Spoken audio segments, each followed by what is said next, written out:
What's up, everybody? This is Roman from Roman Empire Entertainment. I have my good friend here, filmmaker Andrew Murga, and we will be reviewing episode one for Spider-Noir, currently on Amazon Prime. Andrew, thanks for coming on, man. Hey, thanks for having me, man. I'm excited to do this. Oh yeah, absolutely. So we've been, how long have you been looking forward to this? Actually, probably since I saw the multiverse, the very first one for Spider-Man, I was like, "Well, what a cool character! I want to see more of Nicolas Cage as this character." And I'm excited to hear more about your thoughts of the comics. I don't know too much about the comic history for this character, but I love Nicolas Cage. I love pretty much most of his movies, and I was really excited to see more of him in this kind of like goofy tone. We've never really got to see him as a superhero before, but we'll get more into it. So I've been looking forward to it pretty much since the multiverse movie came out. Have you seen both the Into the Spider-Verse and Across the Spider-Verse? Have you seen both of those? Yes. Now we're still waiting for Across the Spider-Verse Part 2, I believe, right? Yeah, it's called Beyond the Spider-Verse, I believe. That's it. Yeah, yeah. No, I've been waiting for that one too, but it's been so long since I've heard anything, so just wanted to make sure I didn't miss it. But yeah, I've seen both of those, and I liked them both a lot. I'm actually liking them just as much as the new what's the kid's name? Tom. I want to say Tom Hardy, but that's not Tom right. Holland? Tom Holland. That's it. The Tom Holland movies. Yeah. No, I'm liking them just as much as those. Yeah.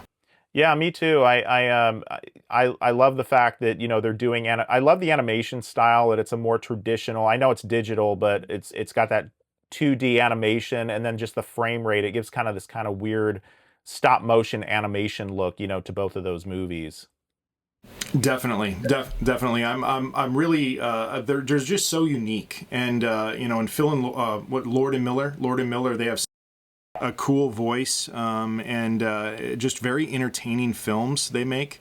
And yeah, they just kind of hit all of the right notes. It's fun, but it's also emotional at times. It's exciting, but it's not like too thrilling where it loses a lot of the drama. So they're great movies. I love them. Yeah, no, I appreciate those films as well. They're certainly good, to put into the pantheon of all the other live action Spider-Man movies that have come before.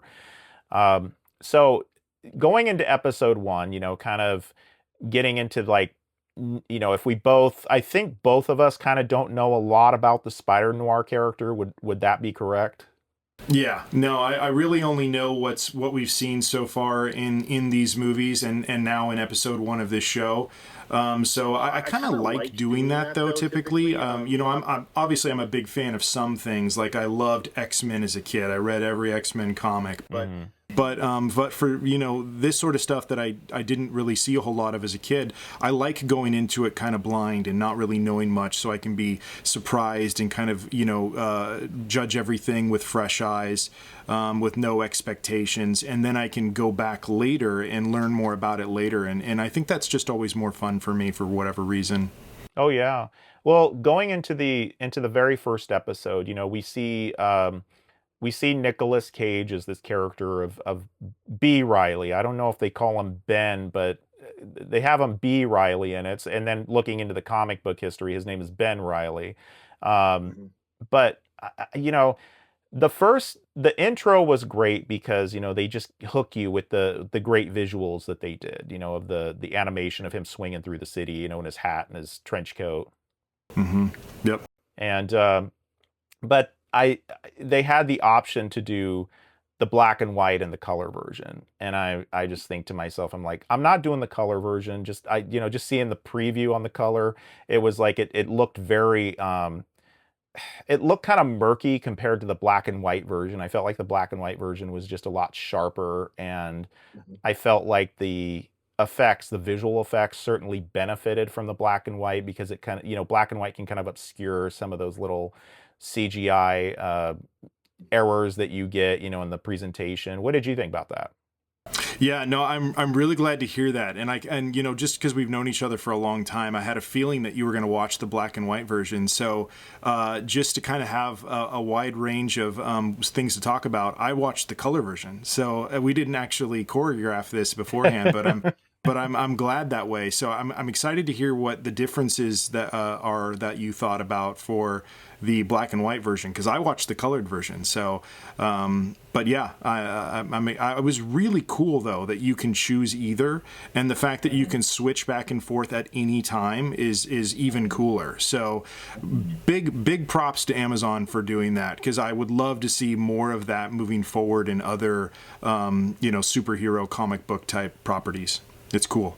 Are you a fan of Frank Miller's Sin City? You know, that was directed by Robert Rodriguez. Both of those films. Have you seen them? Are you a fan of those? Big fan of the first one. The second one was just okay, but Yeah. big fan of the first one. Yeah, I mean, I loved that movie when it came out. And again, I didn't know much about it when it came out. I was like, what is this? It looks weird, but interesting. I mean, the cast was amazing, so of course I'm going to go see it. And it just kind of blew me away. I was like, well, this is unlike anything I've ever seen. And yeah, that's one of the movies that I bought right away when it came out, on DVD back in the day. I love the visuals of both of the films, and you're right. I think I felt like the second one just kind of lost a lot of that energy, from the first Sin City. I think the first Sin City was just like, hit you right in the face, and then the second one just kind of had a little bit weaker storyline to it.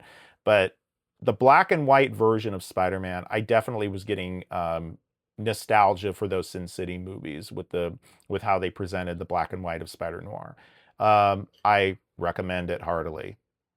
Okay, that's good to know. Yeah, I think if I go back and watch this over again, and maybe I will, or certainly before season 2 comes out, hopefully there will be a season 2. Yeah, I'll definitely watch it as the black and white version. And I kind of thought that too going into it. I was thinking, well, I'm not if I start with the black and white version, I'm not going to go back and watch the color version. But if I start with the color version, I probably will watch it again if I like it with the black and white version. So I'm glad I did it that way, and I think I'm going to finish the series in color, and then maybe I'll go back and watch it in black and white. I imagine I will before season 2 for sure. Hmm. Did you get a feeling like when they presented the intro of the show, I felt like that was a great introduction of the world. But with television, it's like, especially fantasy series, television, um, you can get the big visuals, or sometimes they'll use the same animation or the same shots from a show, and then you'll kind of get, well, like Knight Rider, for instance. I think that's a good example. Um, it's like, as kids, we all want to see the car. That's all we care about. We don't want to see the back and forth of Michael Knight, and the traditional the way that they shoot the TV series. The static sets, and the static shots. We want to see more of that cinematic side to it. So and this isn't a knock totally on Spider-Noir, but regardless, shows always have to have that static look to it, to the series. And that did kind of pull me out of it a little bit. I felt like The Mandalorian certainly has a more cinematic look to it as a series, and I felt like Spider-Noir, but it's not necessarily a bad thing. I got Law and Order vibes with Spider-Noir. What did you feel on that, on the shooting aspect? Well, I love the two references right off the bat. The Knight Rider. I mean, who doesn't want to see more Hasselhoff? I'm surprised you didn't want to see nothing but Hasselhoff in the opening. No, man, I haven't thought about that show in a long time. But in Law and Order, that's funny you say that, because I don't know that I thought about Law and Order while I was watching episode 1, but now that you say that, I can totally see it. And I was thinking, this is a cool throwback to the Sam Spades of the 1930s or whatever, right? And so I really liked the vibe, and I think Nicolas Cage is a perfect actor for this kind of vibe. He's so good at walking that line of like goofy but yet earnest, and like likable, but also got like a rough edge to him.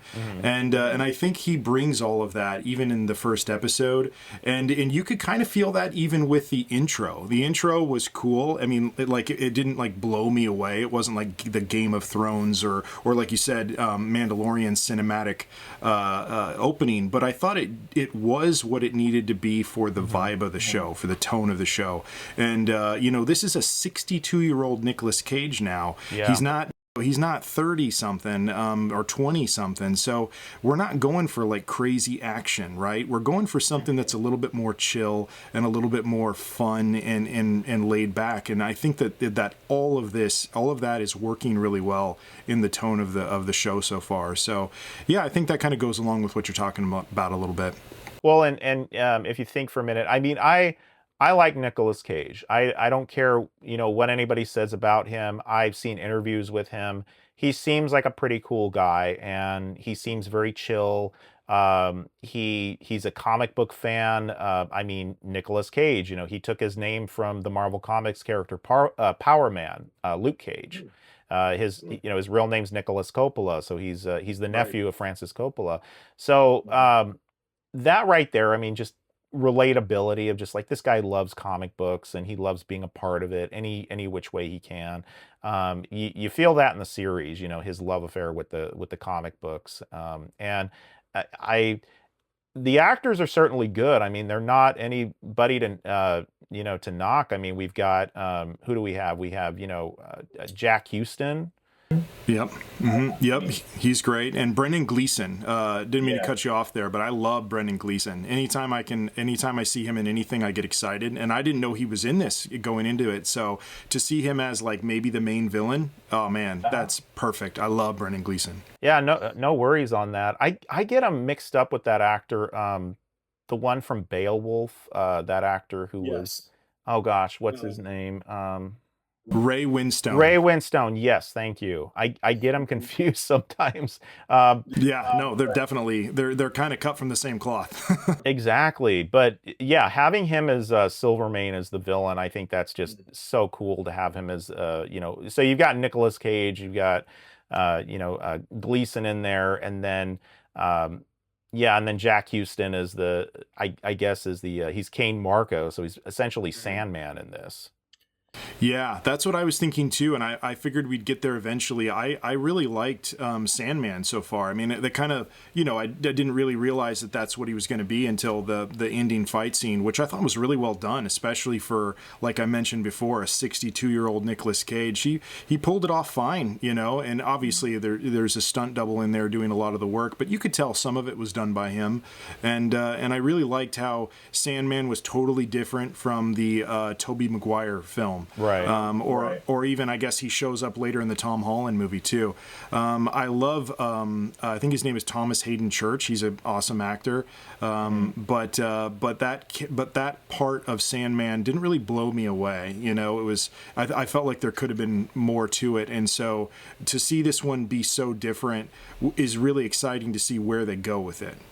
Yeah, and it feels like I know we're going multiverse crazy in the last few years with all these different, versions. Like I feel like Star Trek, the J.J. Abrams 2009 Star Trek was kind of the first to introduce like, both universes can exist at the same time, even though they're different actors. It's a different universe.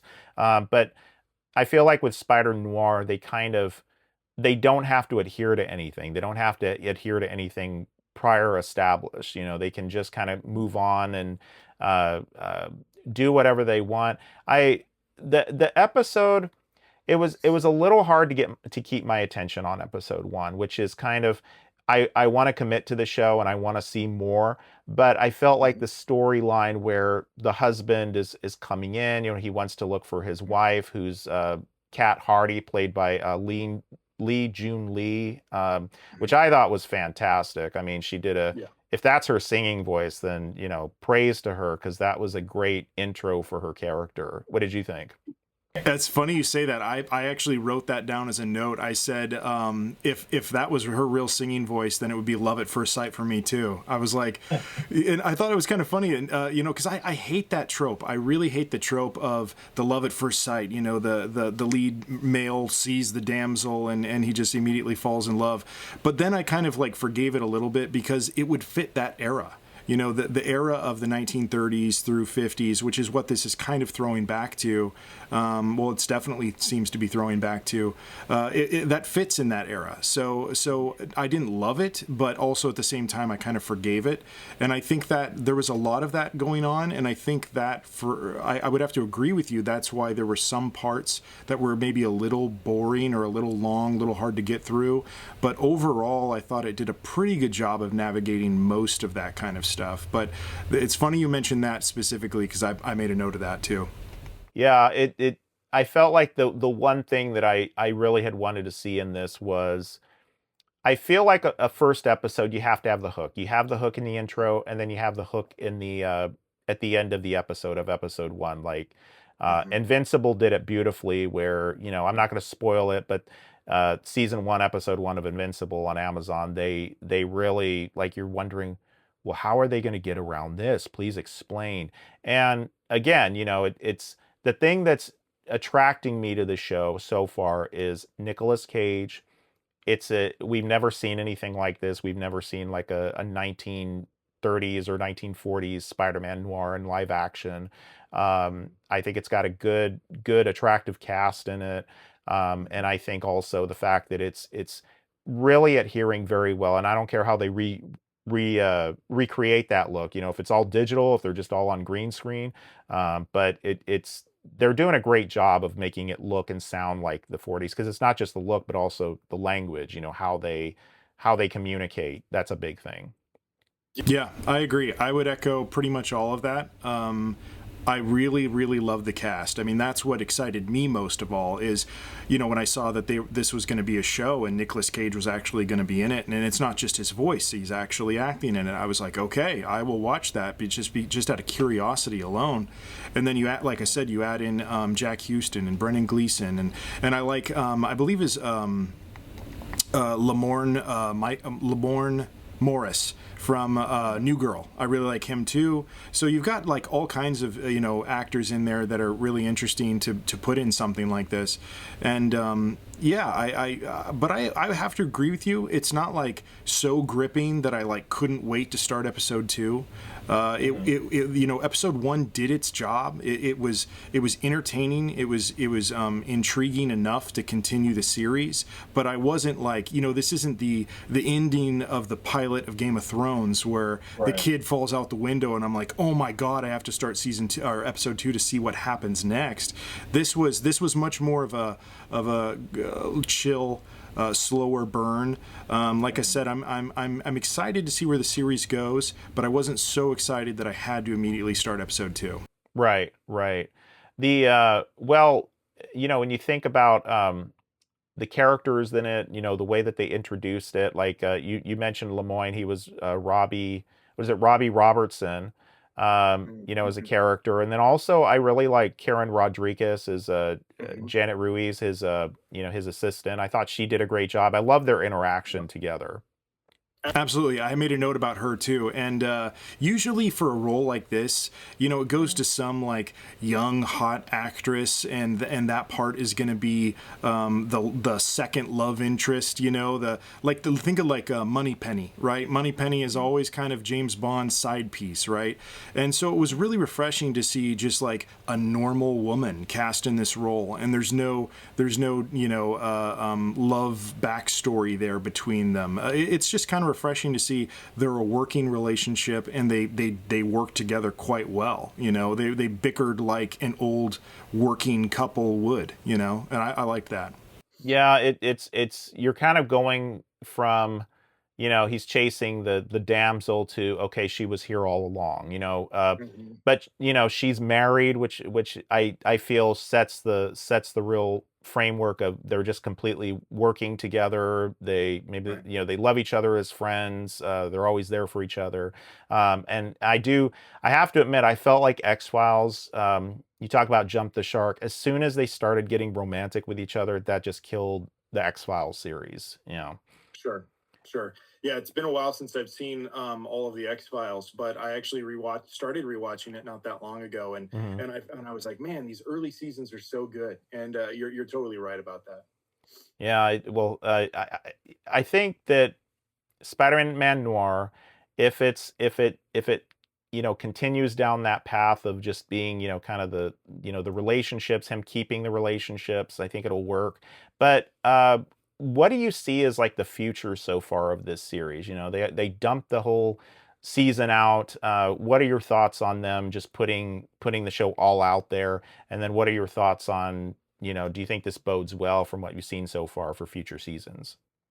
Yeah, good questions. I was a little surprised that they put all of the episodes out at once. I think typically with something that's got this big of an IP, this big of name recognition, you would want to drag it out, right? You would want to put out one episode a week, but I'm hope that's not a bad sign. I hope that doesn't mean that it's not really going anywhere and that it's just going to be like an okay season one. But I'm trying not to think too far ahead or look too into that decision yet. However, I'm personally excited. I think, like I said, the pilot was good enough for me to want to continue this series, whether or not I was going to review it anyway. But like I said, I'm not loving it so much so far that it's going to be something that I'm going to tell everybody that they got to watch. So where is this going to go in the immediate future? I'm not 100% sure. I'm curious. They set up, his lost love, Ruby. And I thought they did that, fairly trope-like, but also fairly well. It was effective. And so I am really curious to see more emotion, more dramatic weight behind the backstory of Spider-Noir, Ben's character. So I want to definitely see more of that in the next episode. And if I don't, I'm going to think they're missing an opportunity there. But what do you think? I believe that the show, the things, I don't get too much into series, and I have friends who say, you got to get into this series, you got to get into this series, and as you get older, time is everything to you. Time is the most valuable thing to you, and Definitely. I've been burned before with series. I get into it, I watch the whole season, I'm like, what was that? Lost was one of those, where it was just nothing, like just absolutely Mhm. nothing. It was like biting into a rice cake, it was just absolutely nothing. And I I don't want to. So it's like I've been hurt before, So committing to a full season, it's gonna take a little bit. And like I said, I want to commit to it. I like Nicolas Cage. I'm a fan of Spider-Man. Invincible is, I'd say, one of the few series I've watched and I have binged it, and I wish that they would just dump the whole season out because I'm just, I'm chomping at the bit for the next episode, and I don't have that anticipation with this season. So if it can, I don't feel like it can just be okay. If I'm coming out of episode 8 of the first season, I'm just like, yeah, it was good, and I like this and I like that. If it's just fair, then in my opinion, it failed as a season, as a series so far, because you have to get that hook. You got to really rope people in and say, I'm willing to wait an entire year for the next 8 episodes. No, you're 100% right. There is an ocean of content online now, and so much of it is so readily available, and a lot of it is pretty good, But you're right. It's about time. Is this worth my time? And ultimately, that's what I judge everything on, and that's what I've been doing on my own movie reviews lately. Is this worth your time? Yes or no? And so far, I would say yes. If you like this sort of thing, if you like Nicolas Cage, or if you like comic book type, shows, I would say so far it is. But with, like you said, with the caveat of if this doesn't go somewhere that's extremely entertaining or gripping, or if it doesn't really hook me by the end of the series or a season where I can't wait to start season 2, then it will be probably a missed opportunity here, because I think you have something that could be really unique and great. I mean, there's no other show that has a 62-year-old Nicolas Cage playing Spider-Man. I mean, come on, that right there should be a big enough of a hook. And if they don't do something really cool with that, you're right, it'll be a lost opportunity, I think.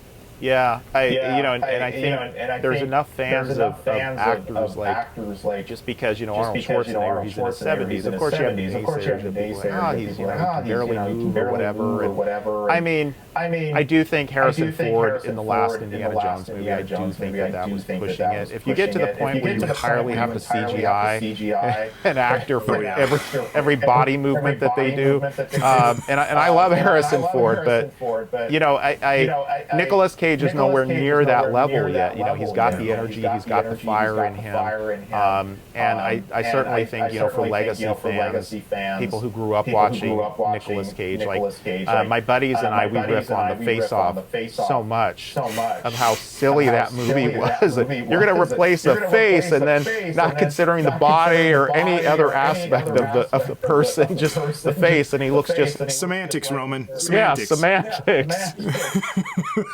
But growing up, we believed that a car could talk and drive on its own, so yep. I could believe Face Off. Yeah, but you know, I think Nicolas Cage is that strong of a draw for this season, for this series at least. And yeah. Sony is smart in this, because even though I haven't not been motivated to watch Morbius, I've not been motivated to watch Craven, I've not been motivated to watch any of Madam Web, any of these side characters. They're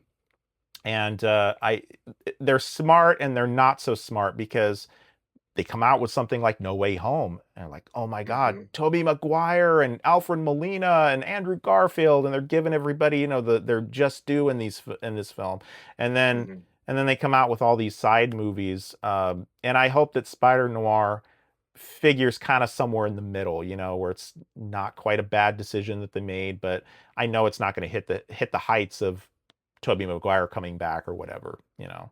No, that's a good way to sum it up for the expectations, I think, of this series, because we have to stay realistic. I mean, No Way Home, after Endgame and Infinity War, I was like, where are they going to go? How is it going to get better than that?